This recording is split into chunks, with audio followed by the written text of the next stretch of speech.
4월 25일 월요일 아침입니다. 이 4월달 또 마지막 주간인데 말씀이 우리 안에 있고 우리가 말씀 안에 있는 한 주간이 되기를 바랍니다. 여호수아 2장을 읽겠습니다. 눈의 아들 여호수아가 시딤에서 두 사람을 정탐꾼으로 보내며 이르되 가서 그 땅과 여리고를 엿보라 하며 그들이 가서 라합이라 하는 기생의 집에 들어가 거기서 유숙하더니 어떤 사람이 여리고 왕에게 말하여 이르되 보소서 이 밤에 이스라엘 자손 중에 몇 사람이 이 땅을 정탐하러 이리로 들어왔나이다. 여리고 왕이 라합에게 사람을 보내어 이르되 네게로 와서 네 집에 들어간 그 사람들을 끌어내라. 그들은 이 온 땅을 정탐하러 왔느니라. 그 여인이 그 두 사람을 이미 숨긴지라 이르되 과연 그 사람들이 내게 왔었으나 그들이 어디에서 왔는지 나는 알지 못하였고 그 사람들이 어두워 성문을 닫을 때쯤 되어 나갔으니 어디로 갔는지 내가 알지 못하나 급히 따라가라. 그리하면 그들을 따라잡으리라 하였으나 그가 이미 그들을 이끌고 지붕에 올라가서 그 지붕에 벌려놓은 삼대에 숨겼더라. 그 사람들은 요단 나루터까지 그들을 쫓아갔고 그들을 뒤쫓는 자들이 나가자 곧 성문을 닫았더라. 또 그들이 눕기 전에 라합이 지붕에 올라가서 그들에게 이르러 말하되 여호와께서 이 땅을 너희에게 주신 줄을 내가 아노라. 우리가 너희를 심히 두려워하고 이 땅 주민들이 다 너희 앞에서 간담이 농나니 이는 너희가 애굽에서 나올 때에 여호와께서 너희 앞에서 홍해의 물을 마르게 하신 일과 너희가 요단 저쪽에 있는 아모리 사람의 두 왕 시온과 옥에게 행한 일 곧 그들을 전멸시킨 일을 우리가 들었음이니라. 우리가 듣자 곧 마음이 녹았고 너희로 말미암아 사람이 정신을 잃었나니 너희의 하나님 여호와는 위로는 하늘에서도 아래로는 땅에서도 하나님이시니라.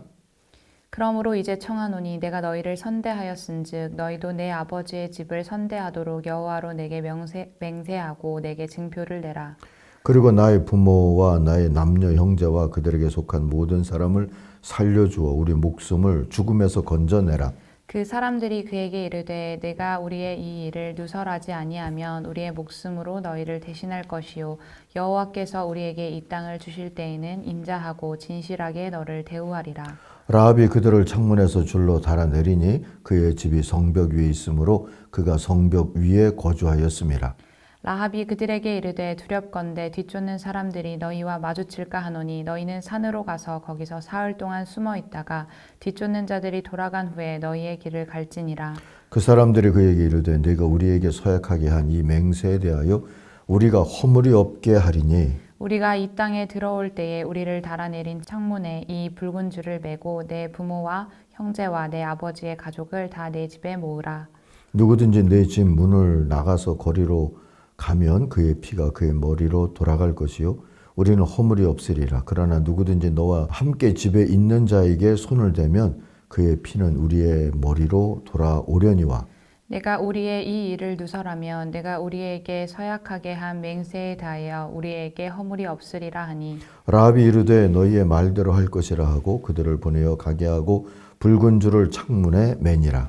그들이 가서 산에 이르러 뒤쫓는 자들이 돌아가기까지 사흘을 거기에 머물매 뒤쫓는 자들이 그들을 길에서 두루 찾다가 찾지 못하니라.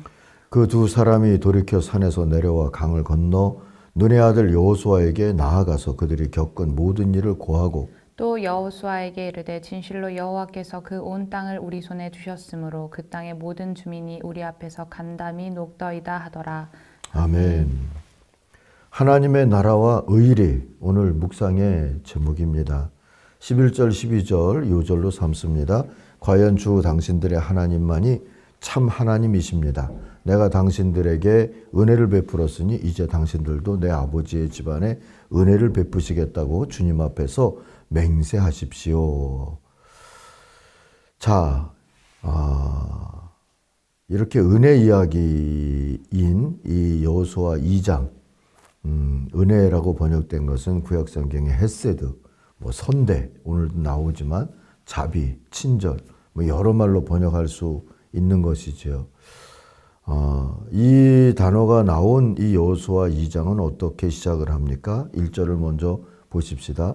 눈의 아들 여호수아가 시딤에서 정탐꾼 두 사람을 보내며 말했죠. 가서 몰래 그 땅을 정탐해라.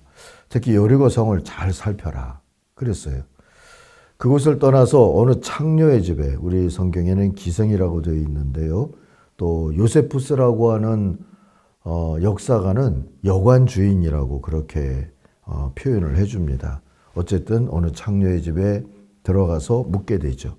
그 집에는 라합이라고 하는 창녀가 살고 있었다. 오늘 1절이 그렇게 말해줍니다. 자, 이 라합은 양방향으로 스트레스를 받고 있었을 거예요. 하나는 여리고 당국자들이 주는 압박이죠. 2절 보니까 여리고 왕은 정탐꾼이 성내로 들어온 것을 보고를 받아서 알고 있었고요. 3절 보니까 라합의 집에 들어간 것까지도 알게 됐어요. 왕과 당국자들은 그녀가 마땅히 신고하고 고발할 것이라고 여기고 있었죠.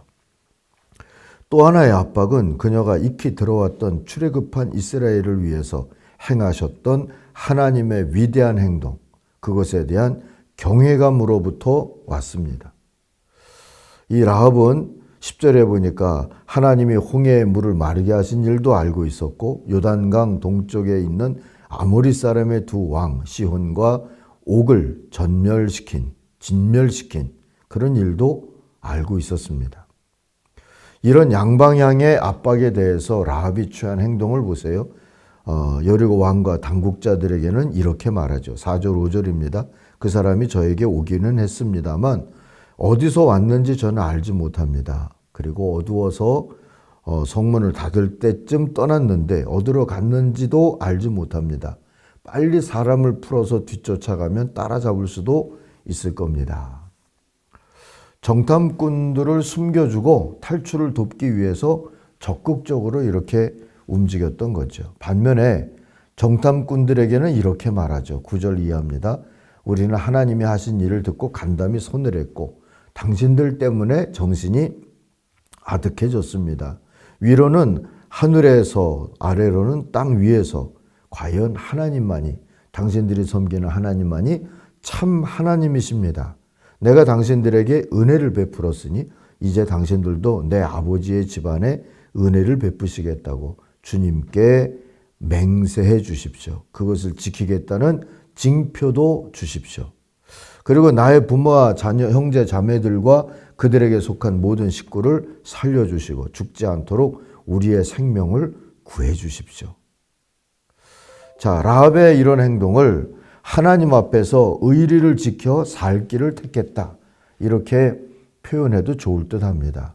정탐꾼들은 자신들을 고발하지 않고 버텨준다면 하나님이 여리고에 새 역사를 베푸실 때 보호해 주겠다 약속을 했고요. 온 가족이 함께 모여 있을 것을 당부하고 창에다가 홍색실을 달아둘 것을 약조하고 돌아갔습니다. 24절 보니까 돌아가서 여호수아에게 정탐꾼들은 이렇게 말하죠. 주님께서 그 땅을 모두 우리 손에 넘겨주셨으므로 그 땅의 모든 주민이 우리를 무서워하고 있습니다. 오래전에 여호수아가 정탐꾼이었을 때에는 함께 갔던 정탐꾼들이 오히려 간담이 무너져 내렸고 무서워했죠. 그런데 이번에는 여리고 사람들이, 가나안 땅 사람들이 이스라엘과 이스라엘을 통해서 위대한 역사를 이루신 하나님을 두려워하고 있었다. 그 얘기를 전해주면서요. 하나님이 이미 우리에게 그 땅을 넘겨주신 게 맞습니다. 40년 전에 여호수아와 갈렙이 했던 말, 그거를 이 정탐꾼들이 하게 됐어요. 자, 의리 얘기를 좀 해봐야죠. 의리를 테마로 삼은 건달 영화를 보면서 찜찜했던 기억이 있습니다. 우리 사회에 의리를 논할 수 있는 집단을 찾는 게 이처럼 어려운 일이었을까 하는 생각을 하게 됐기 때문이에요. 사실 의리는 곧 발음을 위한 고집 또는 신의 그런 것을 얘기하는 거죠. 그렇다면 바른 길을 위한 선한 고집과 희생을 건달에게서 찾는다는 것은 아니다 싶지 않습니까? 라합의 경우는 어떻습니까?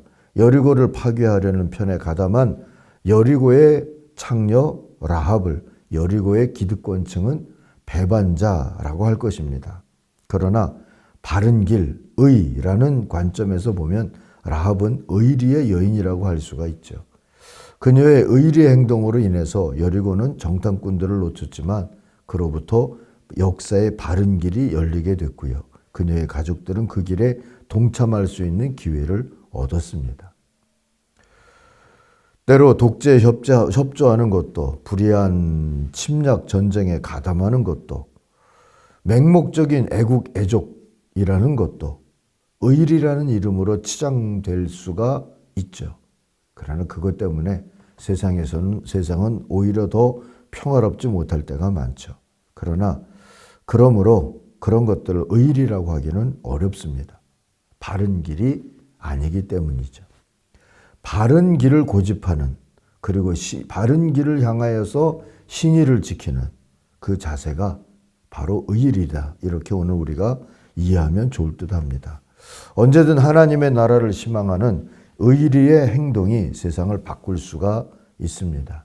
하나님이 우리에게 기대하시는 바도 그것이 아닐까 싶습니다. 우리의 믿음이 의리에 입각한 믿음이 되기를 바랍니다. 기도하겠습니다. 하나님 아버지, 우리가 믿음의 의리를 지키면서 또 다음 세대에게도 또 믿음의 의리를 통하여서 바라볼 수 있는 희망의 길을 열어줄 수 있게 하여 주시옵소서.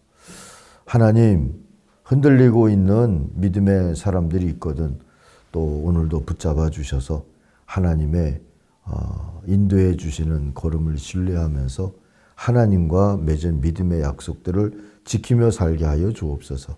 예수님의 이름으로 기도하옵나이다. 아멘. 하늘에 계신 우리 아버지, 아버지의 이름을 거룩하게 하시며 아버지의 나라가 오게 하시며 아버지의 뜻이 하늘에서와 같이 땅에서도 이루어지게 하소서. 오늘 우리에게 일용할 양식을 주시고 우리가 우리에게 잘못한 사람을 용서하여 준 것 같이 우리 죄를 용서하여 주시고 우리를 시험에 빠지지 않게 하시고 악에서 구하소서. 나라와 권능과 영광이 영원히 아버지의 것입니다. 아멘. 각자 기도하겠습니다.